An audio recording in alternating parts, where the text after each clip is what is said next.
Bud Light Hog Talk rolls on here at District Bar and Grill. Welcome back. Our next guest is IceHogs forward Brad Mills. Nice round of applause for, I guess, Millsy is what they like to call you, right?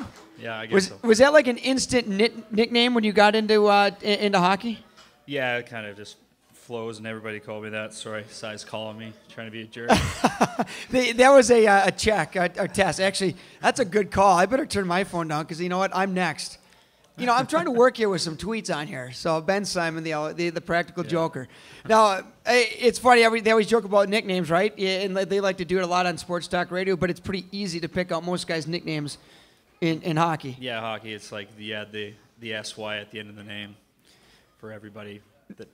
Now, Clendenning's not as easy. We'll talk to him how he got Clendo out of that. But he can't really say Clender, Clendy. I guess Clendy could work. But Millsy, that just works. Yeah, just Millsy. So, well, you're from Terrace, British Columbia, and we chatted when you got here. It's actually the same hometown as Wade Flaherty, former goaltender for almost every team in the American Hockey League. He's now the goalie coach for Winnipeg. But Terrace not exactly the metropolis of British Columbia, is it? No, it's kind of like a small logging town, northwest British Columbia. My uncle was a partner in an accounting firm up there and offered my dad a partnership position. So my parents moved my family out there for a few years, and then kind of the kids got to an age where it was like, okay, there's not a whole lot going on in this town, and we moved to Calgary, and I grew up there for the most part. Now, I looked at Terrace on the map. Don't worry, I wasn't trying to creep or anything. I just saw where it was, and we were curious to see, okay, it's north. It's far north. Everyone thinks Prince George is north in British Columbia. We're giving everyone a little geography lesson of British Columbia here. Terrace is further north, and not only that, it's in the middle of like the mountain ranges. It's like it was plopped down in the valley. It's got to be absolutely gorgeous there. Yeah, I mean, for me, you grow up there, you kind of take it for granted. You haven't traveled a lot, you're a child. But when I go back, it's really beautiful, very majestic. My dad's a pilot, actually. And I got to go flying with him up there a few times, and it's gorgeous. Can't be the easiest place to fly in and out of with all the mountain ranges around there. No, definitely not. They got a small little airport, but like I said, it's scenic. Yeah, very scenic. You could tell just by the Google Maps, just all around. It was pretty cool to check out. Now, let's talk about your situation here. Everyone talked about the lockout, about guys, that aren't getting paid in the NHL because it's locked out, or guys getting bumped down here. I mean, we had plenty of them with Nick Leddy and Marcus Kruger and guys like that were here. I think a lot of the guys that were overlooked in this whole situation were guys like yourself that, you finally make it to the NHL last year. You play a good chunk of games up with the New Jersey Devils. No contract heading into this season, but there are no jobs out there because of the trickle-down effect. How hard was that to swallow for you? Moving into the, when I say prime of your career, hopefully the prime of your career is a nice, wide range. But, you're about five years in pro hockey now, and here you are, coming off of a season where you played in the NHL, but now you're kind of stuck because there's no jobs. Yeah. When I was sitting at home in August, training and trying to get in shape, trying to prepare for a potential training camp, not having a contract, it was definitely stressful, a lot of things up in the air, not sure where I was going to go or if I was going to go anywhere. But I kind of reached that point where I realized that was out of my control, unfortunate, but I just tried to stay focused on, what was within my sphere of influence, and that was to work hard and prepare myself as best I could for an opportunity when it did come along. And, here I find myself in Rockford months later, and I think I've done a good job of preparing myself physically and mentally, and had a decent start here, but hoping to go forward and play even better. Now, you say, trying not to worry about the factors that you can't worry about, the, up and downs, the contracts, whatever it is. As a hockey player, that's got to be, especially a young hockey player, that's got to be the hardest part of this business is, trying not to worry about the uncontrollables. Yeah, I mean, you hear athletes and coaches and people surrounding sports, and even in other professions, talk about how large the mental aspect of anything looms, and that's definitely the part of my game that has grown the most since turning pro is learning to keep an even keel, not get too high, not get too low, and focus on what you can control. And a big part of that is attitude and just making the most of everything that comes your way. Brad Mills is our guest. It's Bud Light Hog Talk here at District Bar and Grill. We're here every Monday for the rest of the season, 6 to 7 p.m. The re-airing every Tuesday from 7 to 8 p.m. on Antenna TV 23-2. You went to Yale, and it tells me a couple of things. First off, you're a lot smarter than me, but that doesn't take a whole lot. Secondly, you went 4 years. Did you get your degree? Yeah, I got a Bachelor of Arts in Political Science. It was a transformative experience for sure. Yeah, I mean, it's Yale. Alec Richards was here for the last 3-4 years. So, and we've had other guys from the Ivy League. It's not an easy balance. I mean, school and sports aren't an easy balance, but I mean, it's pretty demanding, isn't it? Yeah, for sure. I've heard a teammate of mine was Josh Gardner. His dad, former, he's a Hall of Famer, Mike Gardner, and a piece of advice he gave his son was that, you're going to have your social life, your academics, and then your hockey, and it's really difficult to do 3 things well, so you're going to have to choose 2. And the 2 I suggest are fill in the blank, right? Right, exactly. And it taught me a lot. It was a big challenge. I took 2 years off of school between high school and college playing junior hockey, and my study skills deteriorated quite a bit over that time. So when I got there, it was kind of like a slap in the face. And coming from Canadian public high school and going to an Ivy League university, I kind of was in over my head. But that adversity and that trial kind of forced me to stretch and grow. And by the time I finished there, I felt like I had kind of got the swing of things. Why did you choose that route? Everyone immediately assumes Canada, you're going probably through major juniors, but that's not the route you chose. You chose to go the NCAA route. And kids growing up in the U.S., I mean, they have the same, I guess, paths to choose from. But why was that the route that you chose to go? Well, I actually get asked that question a lot of younger players and parents, trying to plot a course for their own careers, and it really comes down to a very individual circumstance decision. For me, I was a late bloomer, physically underdeveloped at that major junior draft age, and then even my NHL draft year, I was still a couple inches shorter and quite many pounds lighter than I am now. I knew that I needed longer to develop into the player that I could become. Some guys are full-grown men at 16, and they're ready to go on that straight path. I knew also that I wanted to get my education and have that security that if things didn't pan out, that I could, fall back on something.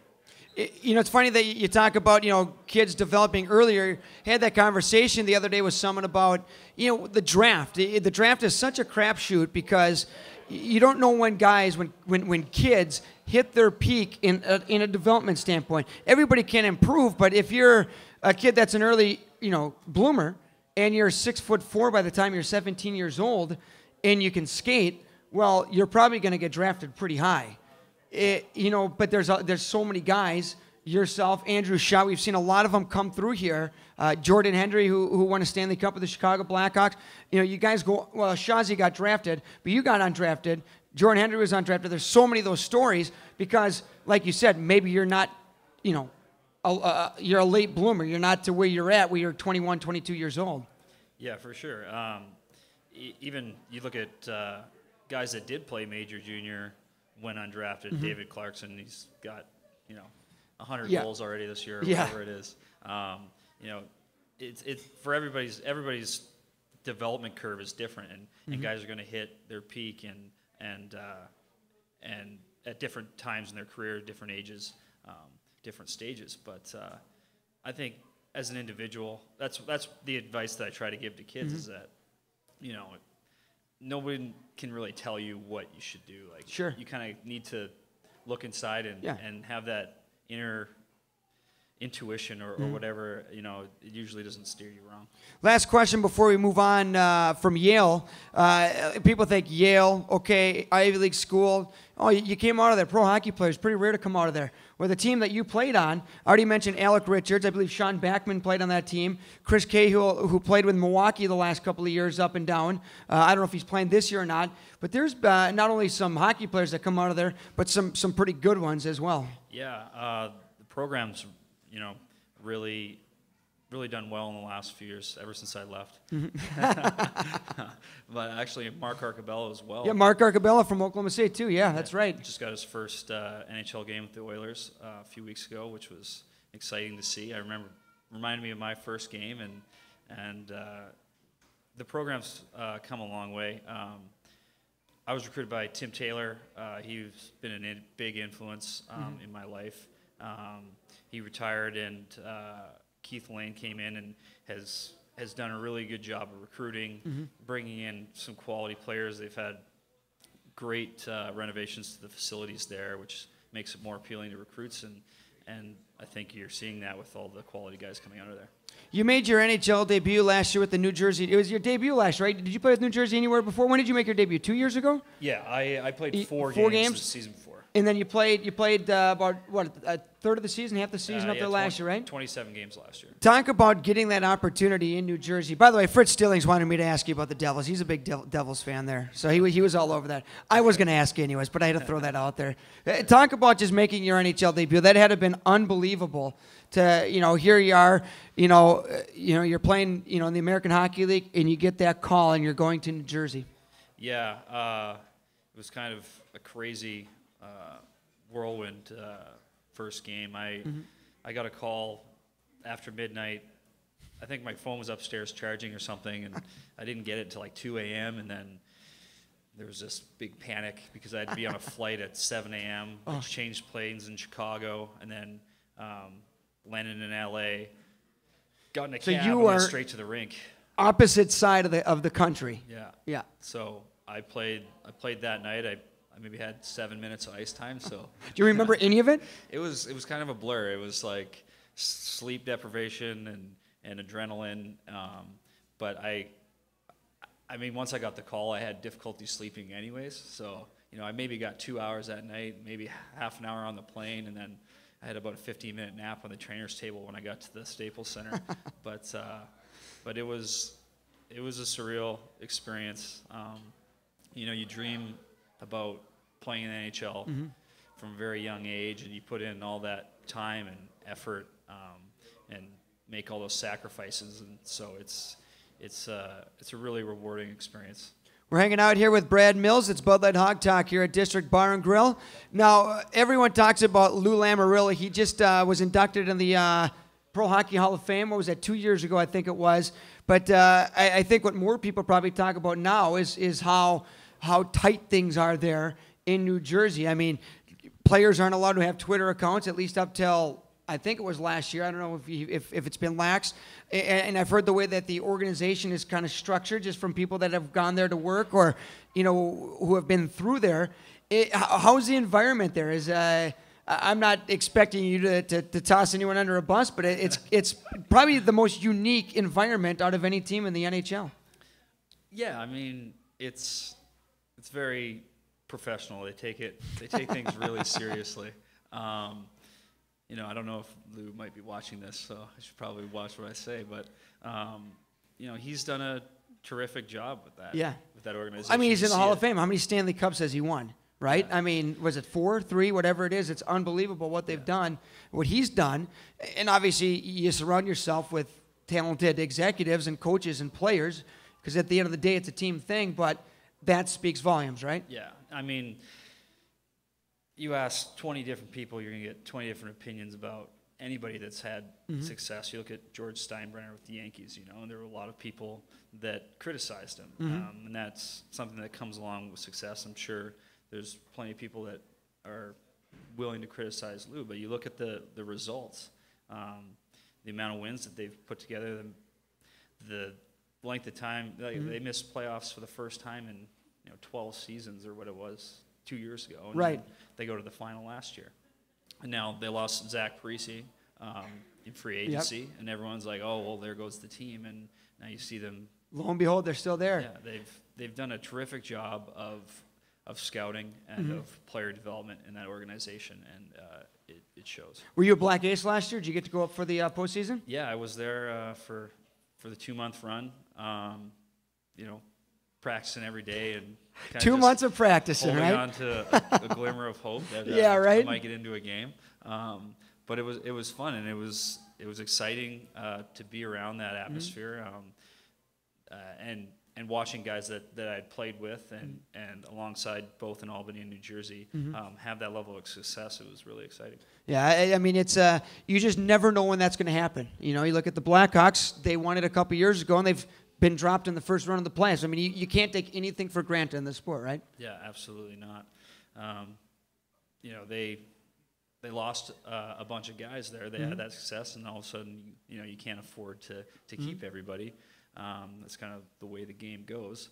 But they had an off year, and now you look at them this year, and they're just dominant. Yeah. They have other guys step into those roles, and I think both teams have developed a culture of winning and are having great seasons so far.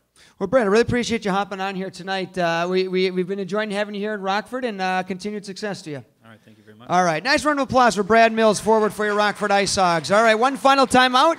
When we return, Adam Clendenning will be our guest. It's Bud Light Hog Talk right here at District Bar and Grill on Antenna TV 23-2.